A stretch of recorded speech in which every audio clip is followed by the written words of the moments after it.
So good morning, everyone, and welcome to this forum and this final session of our Fertility and Robert Half Inspiring Speakers Summer Series. Thank you all for joining so promptly. We gave everyone a couple of extra minutes this morning to battle through the school run and the rain. If you haven't already done so, please put yourself on mute, as it does help as we just all congregate here this morning. It's very good to be back, and thank you very much to my colleague Peter Richardson for stepping in last week. I'm afraid you've been downgraded back to me this week. My name's Paul Middleton. I'm a managing director within Fertility, and as usual, I'm joined here today by my colleagues from Fertility, as well as by my colleagues from our sister company, Robert Half, for this final session of our Inspiring Speakers Summer Series. So as the weather closes in and it feels like autumn, I'm genuinely sad to say this is indeed our last in our summer series season, this season 2 of our forum.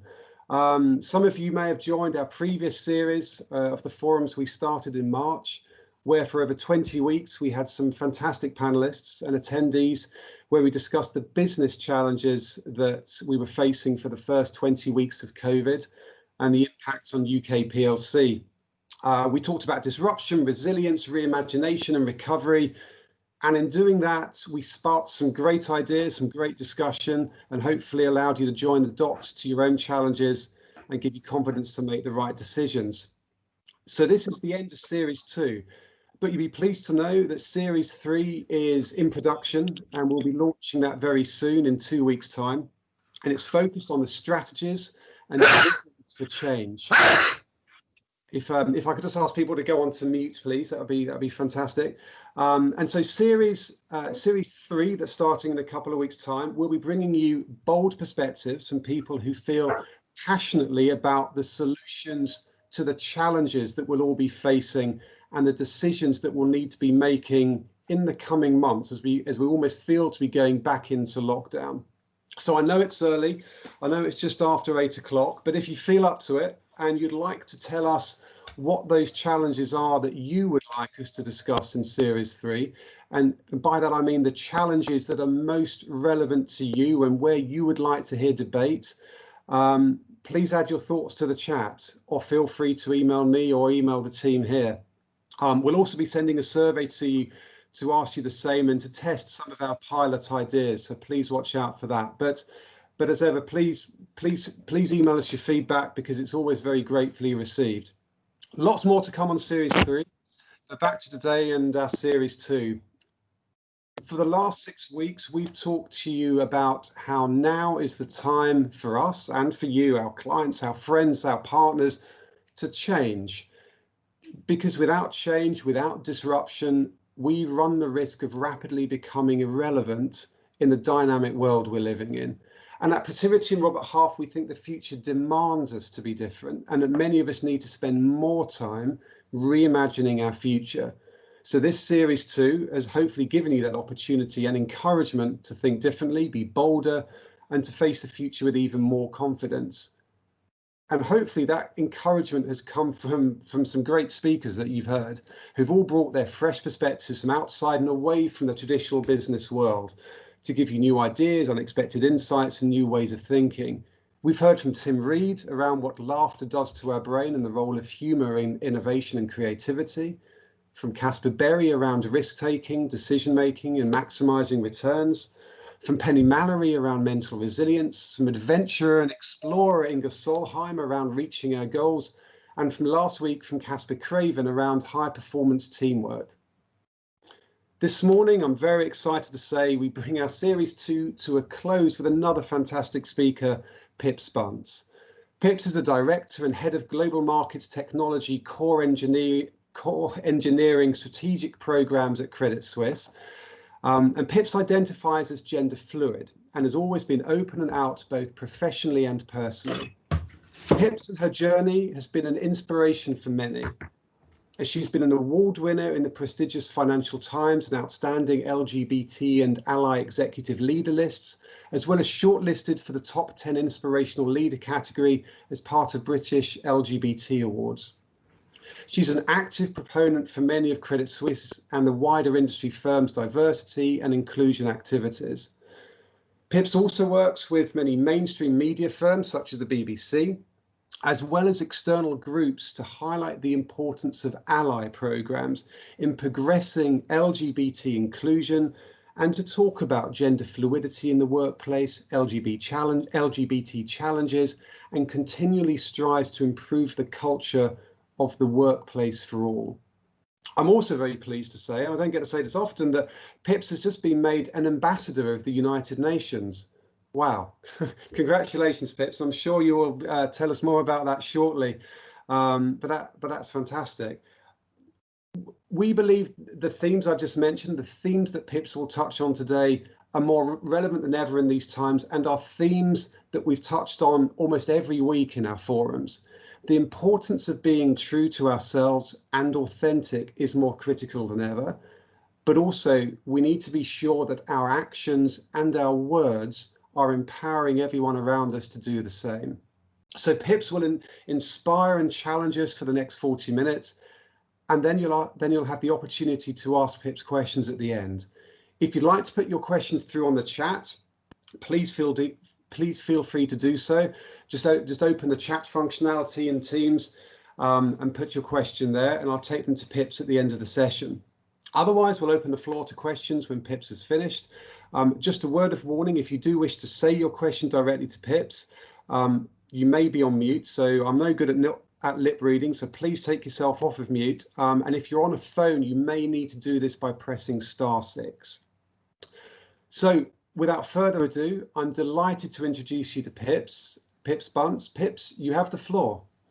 Thank you very much, Paul. And what a lovely welcome. I don't know how I can follow that, so I will try my best. Hopefully there's no more technical glitches and you can hear me, but if not, please do so. I'll try not to follow your advice though, Paul, and put myself on mute. I'll break the rules about that. So I guess first of all, thank you so much to everybody for joining today's session. I know it's somewhat early. I'm certainly apt for myself as well. I need much more caffeine, so thank you so much for making the early start and joining us, and also a massive thank you for the platform and the ability to come and speak to you amazing people today about a range of different topics. I think talking today, there's a lot of different things, and certainly from this series we've touched on so many important aspects. So there's a range of different things. Perhaps hopefully some of them are new, some of them will be educational, some of them will be insightful, some of them including things such as gender identity, LGBTQI inclusion, allyship. The key point there being, I really want to emphasize the massive difference that you and all your actions and how you work and the things that you are doing, the massive difference that make in terms of diversity, whether that's being an ally to the LGBTQI population, to the BAME population, whatever, it's the actions you do make the biggest difference. And honestly, I don't think people quite, they don't quite appreciate that enough. Simple things make big changes. I also want to touch on intersectionality. And as Paul mentioned, I also want to talk about the importance of authenticity in the workplace and how this affects our relationships that we're building, how we work with people, how committed we are, what we're doing, how we interact, and so many different things. So lots to cover, but I guess, as we mentioned earlier, there'll be Q&A at the end. This is a safe space, so if there's questions, queries, things that you want to talk about that I touch on, please do ask them at the end. Because A, there's no such thing as a silly question, and B, a lot of these topics that we might be touching today, I'm sure may be new to some people. So, what better place for you to learn and get insight into this than a safe space where you can ask those questions. So questions are good. So in terms of who I am, obviously a lovely introduction from Paul. Thank you so much. Head of Technology Strategic Programs within Global Markets Tech at Credit Suisse, so a director at CS, which I'm very proud of. But in the context of a lot of things I'm going to be talking about today, this is more related to and something I'm incredibly proud of. I'm also co-chair of our EMEA LGBT and Ally program at Credit Suisse, where we've got over 5,000 active allies signed up, really driving such a cultural change in people's mindsets and understanding different forms of identities, because as I said, allies play the biggest part of that. I'm also an ambassador for quite a few external firms that I do a lot of work with. So I'm an ambassador for Stonewall, for Outstanding, for Diversity Role Models, for Gender Identity Research Society, as Paul mentioned, also now United Nations, which I'm incredibly pleased about. One of the leadership fellows. So the work I do in Credit Suisse is very much also sort of complemented by a lot of the stuff that I do in partnership with external firms such as those, because a lot of those other groups like Diversity Role Models, Mermaids, whoever, they're touching on the young children, they're touching on our fresh pipeline of talent coming in. So for me, one of the big differences that we can make is sort of really helping foster that diverse pipeline of talent coming into the industry. I'm extremely proud to be an LGBT+ ally. And again, we'll touch on this and the importance of that later on. I think we've already covered as well. Excuse me, my voice is going. I need more caffeine. So identity-wise, I identify as gender fluid and non-binary. So both of these identities, as we'll cover in a bit, are part of the transgender sort of suite or umbrella of different identities. Which, coming away from this, hopefully you're going to have an incredibly good understanding of. Personally, I've been married for 25 years. I've got we've got two amazing children that are now sort of 20 and 23. Again, my kids have never known any different. Fortunately, very open-minded, accepting, and obviously the gender identity is not something new to them because they've always known it. They've always had that. External to my role at Credit Suisse, technology-wise and network-wise, I also do a lot of work with the likes of, speaking in Parliament, the Government Equalities Office, the BBC, and a lot of other external firms. So, I'm incredibly pleased and proud to be involved in a lot of different initiatives that are really driving the sense of changing culture and helping progress us in a lot of these aspects.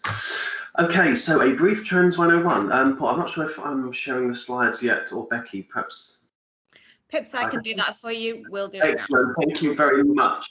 So just to give you a very brief Trans 101 in terms of some of the different aspects that we're going to be touching on today. So I think the key thing to remember is trans is an incredibly wide spectrum. People quite often have a very sort of narrow view of what they perceive or think trans or transgender to be, but it's worth understanding that there are so many different identities that fall within that umbrella, whether it's non-binary, gender fluid, transsexual, neurotis, cross-dresser, genderqueer, trans woman, trans man, binary, non-binary, pangender, agender.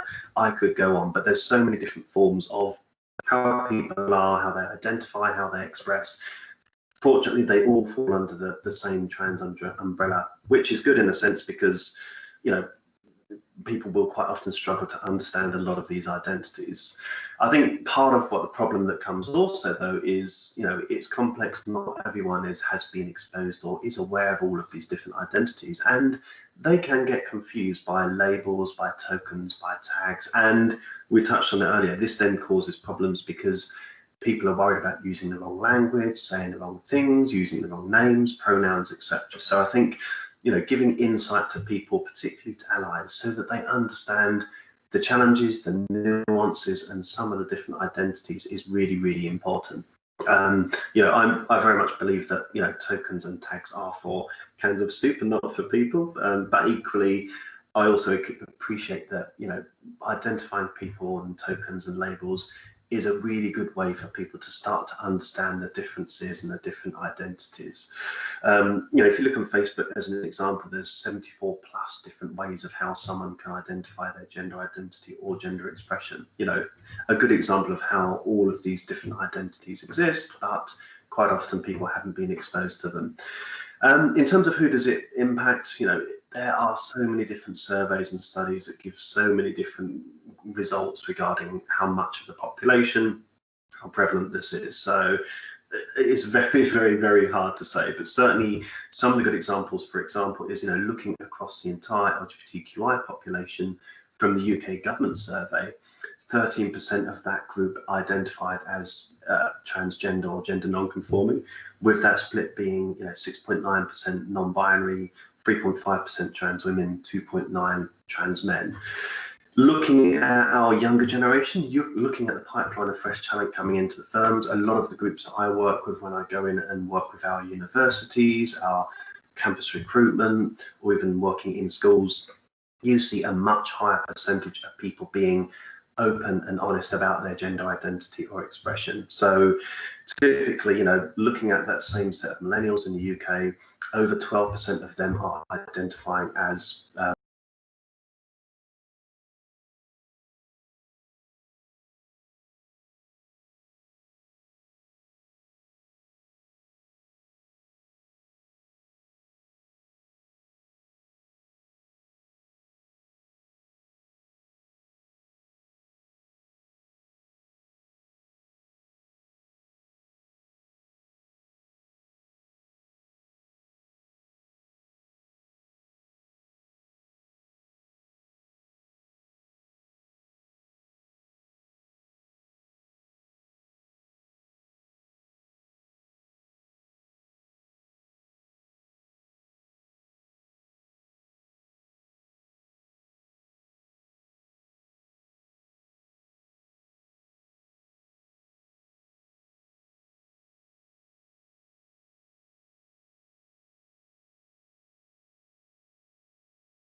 allies. It covers so many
that you're an LGBT ally, and all of those things are important as well. But I think it's so much trickier in this new virtual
getting the courage and confidence to take that final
Yep. Here's our D&I webpage.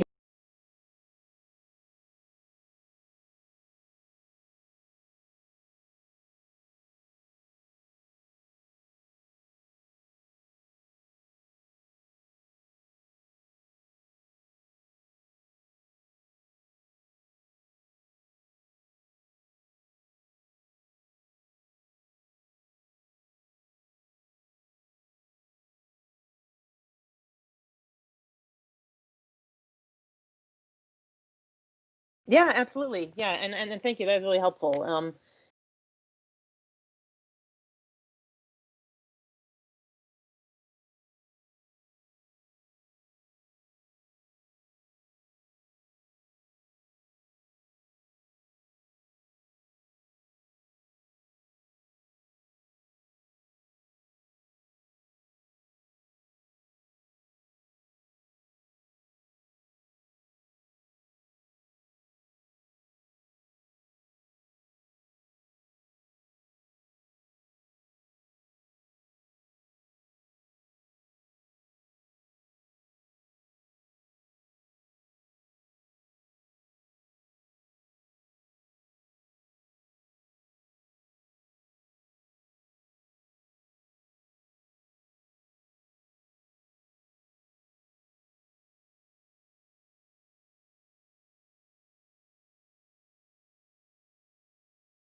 Maybe not. I know. But look, Pips, that was wonderful. Thank you ever so much. A really fitting finale to our series too. And it will be, I'm sure we will. It'll be wonderful to stay in touch. But really, really grateful for you taking the time to join us this morning. My pleasure. Honestly, no. Thanks for being such a lovely and gentle moderator and host. That was and all the technology worked as well. Absolutely, yeah, absolutely. So thank you ever so much. We'll be in contact. We've got each other's numbers, and I think we'll go from there. And it'll be really good to to work together in the future. Definitely, there's lots more to do. So Absolutely. Let's do it. Thank you very much, everybody. Thanks, everyone. Thank you.